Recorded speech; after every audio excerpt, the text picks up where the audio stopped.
YouTube? It's your girl Queen Genius back again. Today I'm going to do my Sunday dinner. I'm going to show how I prepare and cook my greens. I'm going to make a marinated pork roast with my mixture of seasonings. And I'm also going to do a sour cream smashed potato. For dessert, I haven't decided if I'm going to do homemade cinnamon rolls or store-bought. But whenever I do store-bought products, I never take them straight out of the can, bottle, or jar. I always doctor them up for my own go.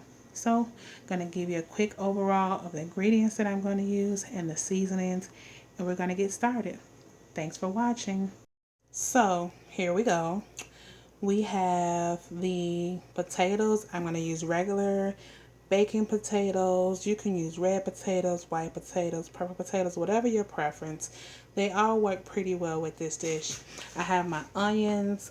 Some of my onions I'm going to add in with my greens. Some I'm going to put in with my roast. Here is my pork shoulder butt roast. I have a small family, so I use a smaller roast.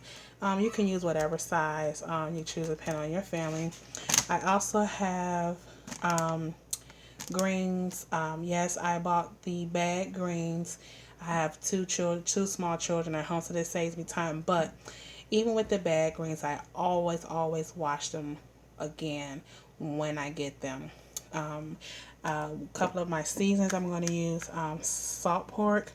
And again, if you don't like pork, you can always use turkey necks, turkey legs, or if you just don't like the flavor of pork in your greens, period. Your choice of meat is up to you. My Worcestershire sauce, garlic powder. I also use fresh garlic. This is going to go for the meat and my greens. My Sazon, I love that stuff. A little bit of lemon juice. This will be for the greens as well as the pork. And again, like I said, I do use bottled marinades, but I also always amp it up and spice it up to my own taste. So I'm going to use a balsamic herb marinade. And I also found a rosemary garlic sea salt. I love this stuff on everything. That's going to go with my pork as well as my potatoes. And I also found an Italian lemon salt. Now this actually works very well with the flavor of the pork. You'll be surprised what it will do to enhance. This will be just for the small prep work.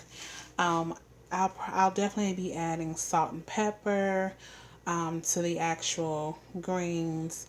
And I do add a touch of vinegar, but that's toward the end. And I'll also probably add some carrots and celery into the actual pan with the pork to help it give it some flavor and help with the cooking process. Okay, and you see everything's here. And we'll be back a little bit later to show you how to put everything together. Okay, see ya.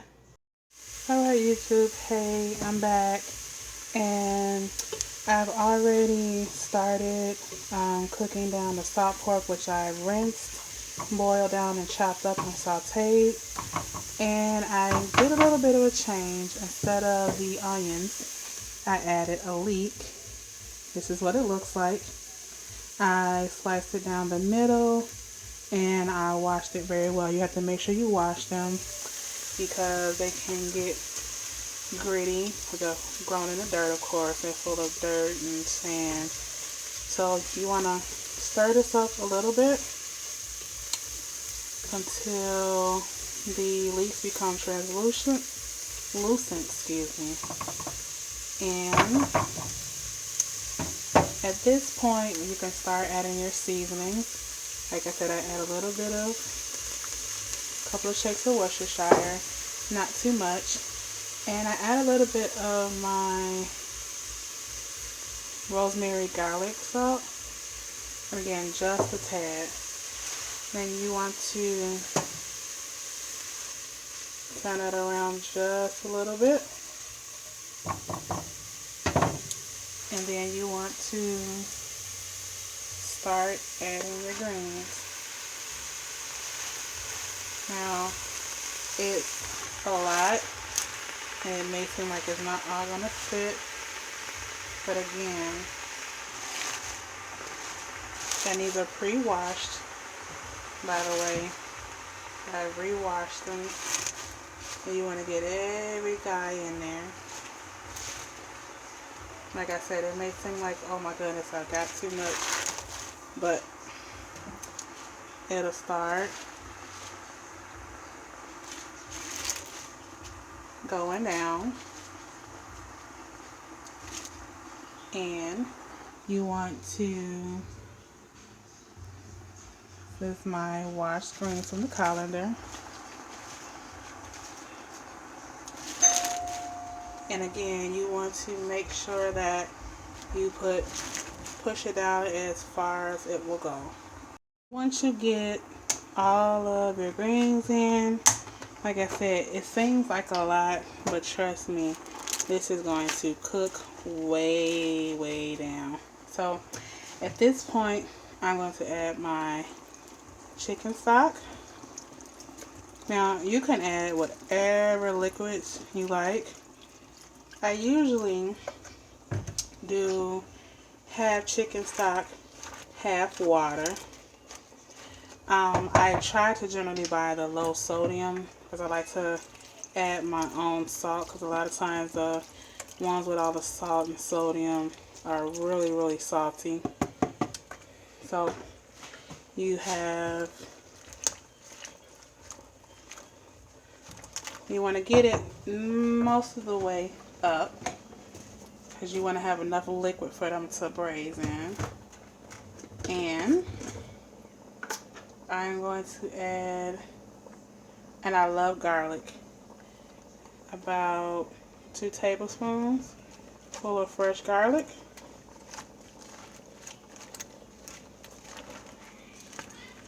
And you can add your hot peppers, your hot sauce, or whatever if you want to get a little heat. I usually add that towards the end with my vinegar. So I'm going to push this down. You see the liquid? You got about 1/2 inch of greens right above the liquid. And you don't want to put too much liquid. You don't want them to be extra soggy, because they're going to cook down and they're going to release some liquid. So that's about right. And you want to put this on. You want to put a top on it. Bring it to a boil first. You want to turn it up. You want to bring it to a boil, and then you want to put the top on it. You want to let it simmer. Now, the cooking time varies on your taste. Some people like their greens mushy, almost like baby food consistency. Some people like them with a little bite to it, and some like them somewhere in between. I'm one of those in between type people. So in about an hour, 2, we're going to check them and see how they're doing, and then we're going to cover them back up and we're going to let them go. We want to try to get everything done around the same time, so probably about the hour mark we're going to get the pork in and in the oven. Okay, well, we're all set with the greens. We'll be back with the pork and soon. Deuces. Alright everybody, so now it's time to put the pork on. It's already been marinated for a couple of hours. It's been with the marinade that I showed you all yesterday. And I just added a little bit of water to thin out the marinade because it was a little too thick for me. In the pot, I already have my aromatics, and they're raw. I have carrots, celery, onions, and I put leeks in as well. So I like the flavor of leeks, and they hold up pretty well for roasting. Also, you get a 2-for-1. I'm trying out my new pot. I'll put the top on it so you can see the whole thing. It's a enamel cast iron roaster. So we're going to see how well this holds in the moisture and keeps this pork, how it cooks the pork. But I'm going to take the lid back off. Excuse me. And also, I'm going to give you guys a quick shot at my greens. Those have been cooking for about an hour and a half. And they're almost exactly where I want them. So I don't want to cook them for too much longer. I'm going to put those on. And now we're going to take our pork. We're gonna slide that bad boy in there, and we want to put and get rid of that glove.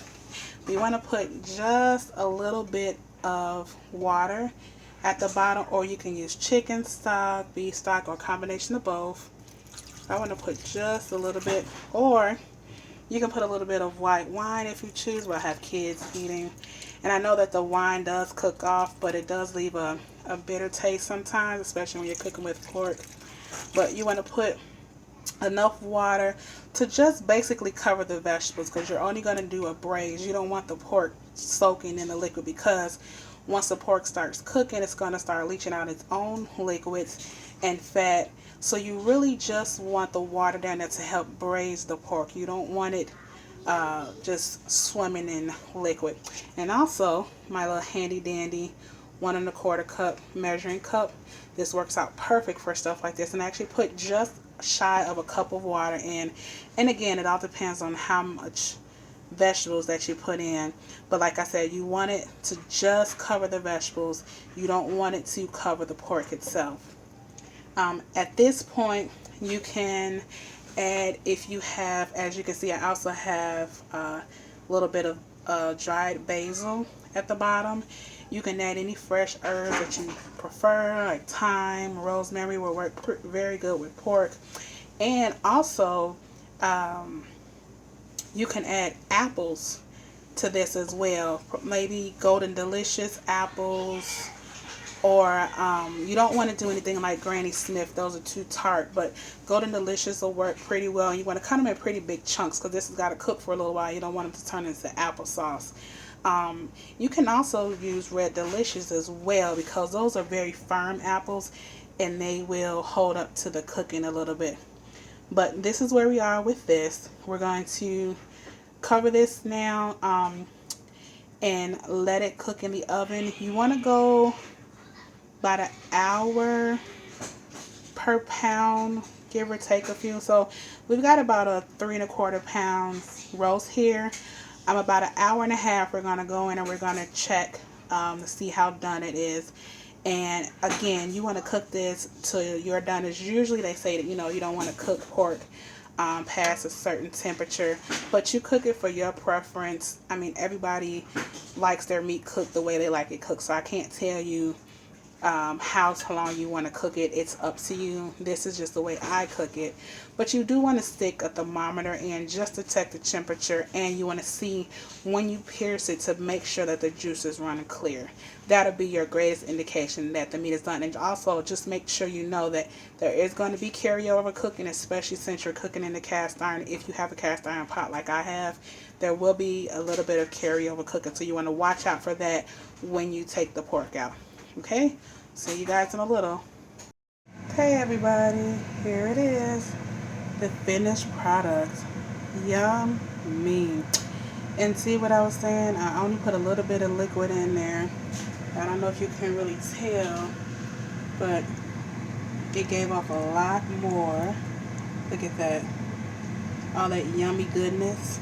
Now, you can strain out the solids, all the aromatics, and you can reduce the liquid and turn it into a sauce if you like, or you can serve it as is. It depends on your preference. If you like a little bit of a thicker sauce, by all means you can go ahead and thicken it up. I think today I'm going to just leave it like this, but you could always thicken it up a little bit with a little slurry after you reduce it down a bit. But this is what the final product looks like. And after the last 20 minutes of cooking time, I actually took the top off to kind of brown the top a little bit to get that little bit of crust. Here are my greens, perfectly cooked just the way I like them. I just added a dash of vinegar to the pot.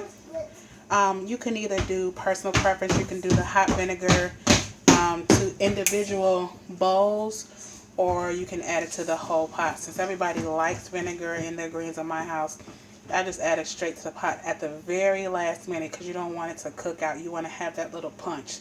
That's the reason for adding the vinegar. And my lovely garlic pepper, butter, smashed potatoes. All I did was cut up and peel the rest of the potatoes that you saw earlier.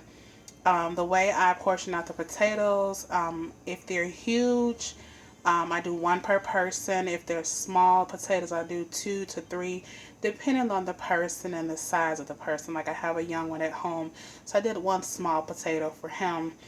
The adults, I had pretty big sized potatoes, so I did about 4 big potatoes and 2 small ones just to kind of even everything out. And there you have it. I think though I'm going to switch up what I decided for dessert. I'm going to do a molten chocolate cake, not from scratch, but you know me. I always doctor up any store-bought product. I'll show you that a little bit later. But right now, here you go.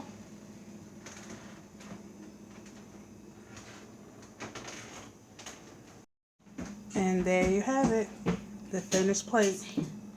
You can, as you can see, I added a little bit of the vegetables to my plate. You can always keep them, toss them, whatever your choice. I actually love roasted vegetables, so I added them on. And if you like, you can add a little bit of garlic bread, a little dinner roll. But I'm trying to cut back a little bit on the carbs since I have the potatoes. I'm just going to stick with this. But here you go. All done. Yummy. And always, don't forget, for all you gamers, check out my husband's page at Kid Genius, KIDDJEANYUS. And for all you inspiring makeup artists, check out my sister's page at Lady SEEMOE1. Peace and blessings.